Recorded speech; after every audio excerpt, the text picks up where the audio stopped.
If you're getting multiple bids for your residential remodel, you could be losing.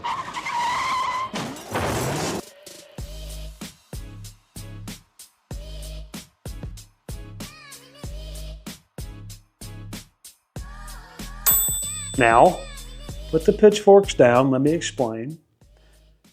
There are times where getting multiple bids does work. We prefer, however, to deal with the budget first. Address the budget on the front end, set the expectation, and then work with you to complete the project. I'm JR at Steady. If you're new here to the channel, don't worry, our channel's still fairly new. So far, you've gotten some information about days in the life and flipping houses and doing our remodels and our handyman work. This will be a little different.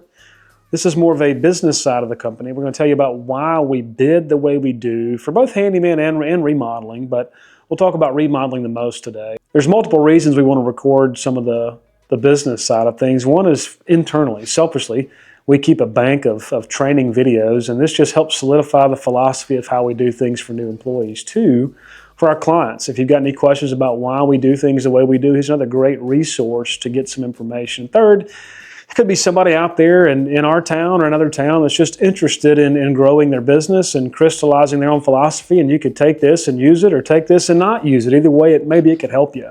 So we oftentimes go to bid remodels and we may be bidding against someone, right? You may submit 2 bids and they're getting multiple bids because that's the way they're supposed to do it to make sure they get the right price for the job. And now I don't agree with that particular logic in the satirical way I made it up.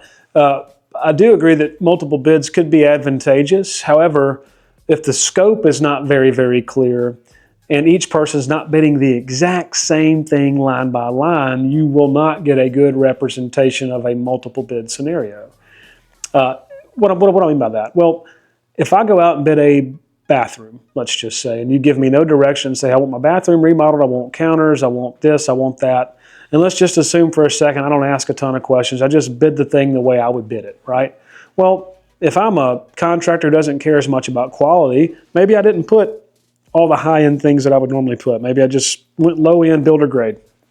If I'm a completely custom remodeler that only goes for the high-end stuff, maybe you got that bid from me. And so the low-end bid may be $5,000, whereas the high bid could be $15,000. And that particular bathroom could very well support a $15,000 rehab or a $5,000 rehab. But if we didn't know what we were bidding, then and you were only price shopping, you may just take the 5 and never call the one back that was the 15. That's happened to us. And the problem is we're now labeled as the one that was too expensive when in all actuality what we were bidding was way more. And now there's another piece to this is it's a hidden value. So you price is what you pay and value is what you get. And so in the value piece, there's a big difference in how projects are set up, how the contractors inside of your home are treating you and treating your family and your pets and treating each other even. How do they talk to each other? Are they taking phone calls during the middle of your project?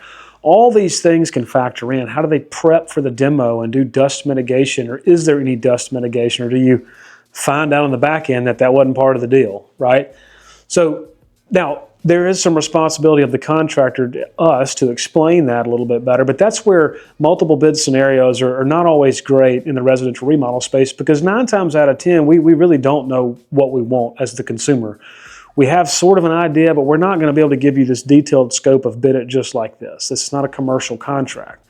That's part of our job. And so the way we prefer to bid, and the way personally I prefer to solicit bids for my own personal projects, is I like to select the contractor first, set the budget, move forward. The contractor should give some valuable information on setting your budget about what can be done and what can't be done and what things should be done together and which line item is going to impact the other one from a price standpoint. So the budget conversation up front is much more how we would prefer to have it. So if you were to call Steady today, say, hey, I would like to have my project, my bathroom remodeled.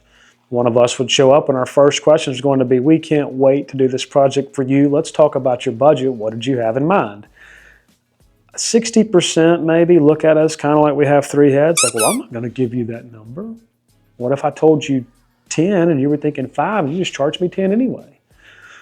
That's certainly something that somebody could do. They shouldn't, but they could, right? And there's obviously some bad actors out there that would do that. Well, our job is to take the budget that you really want to spend and determine what's possible. Now, if you told us $5,000 and then you explained a $30,000 bathroom, our job is to say, sorry, that can't be done. Here's what can be done for $5,000.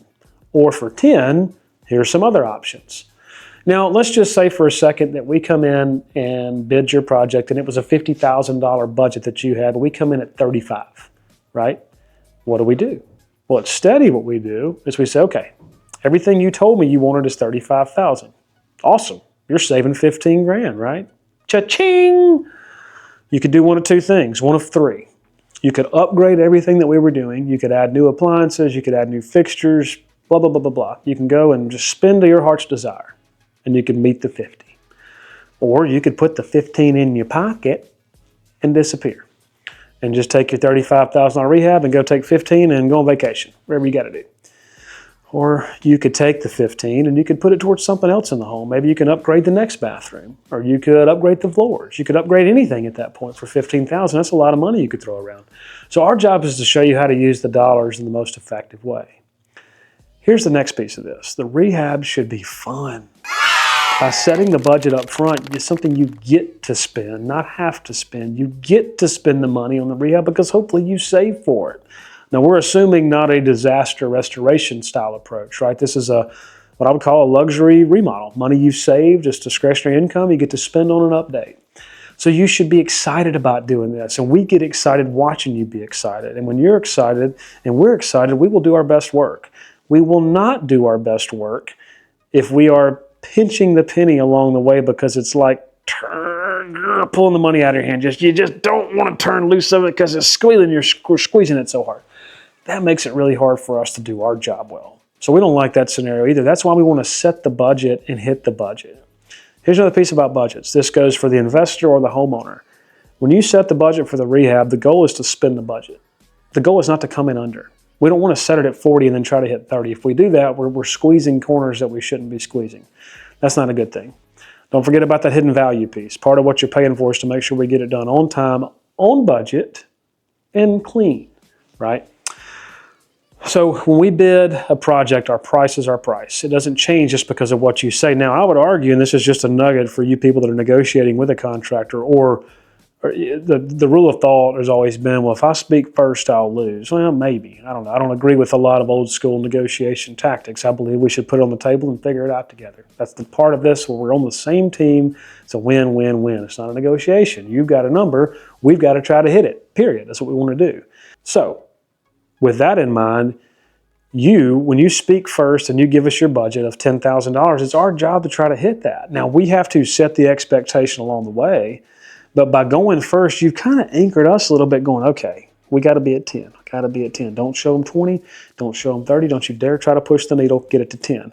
Then if we get to 10 and you decide, you know what, I like where you're headed, but I really want to add that extra type of countertop or that upgraded fixture or whatever. Cool. Now you're in the driver's seat to go, I've got $2,000 more to spend. Where can I put it? Perfect. That's how that should go.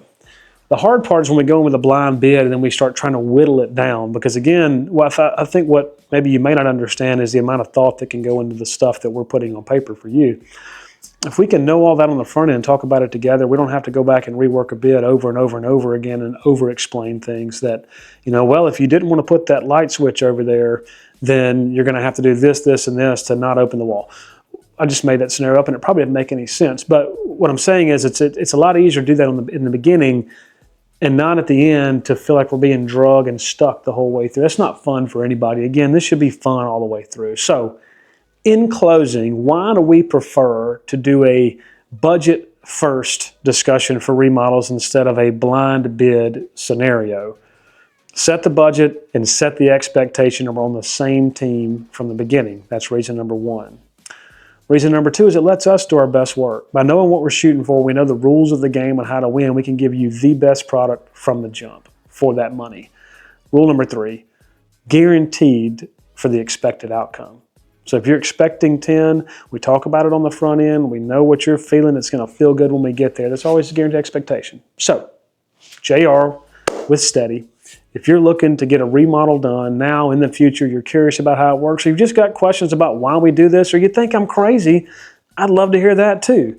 Hit the like button, follow along for the next setup, leave us a comment. Good, bad, ugly, doesn't matter. We'd love to hear it. Appreciate you sticking around. Stay tuned for the next one.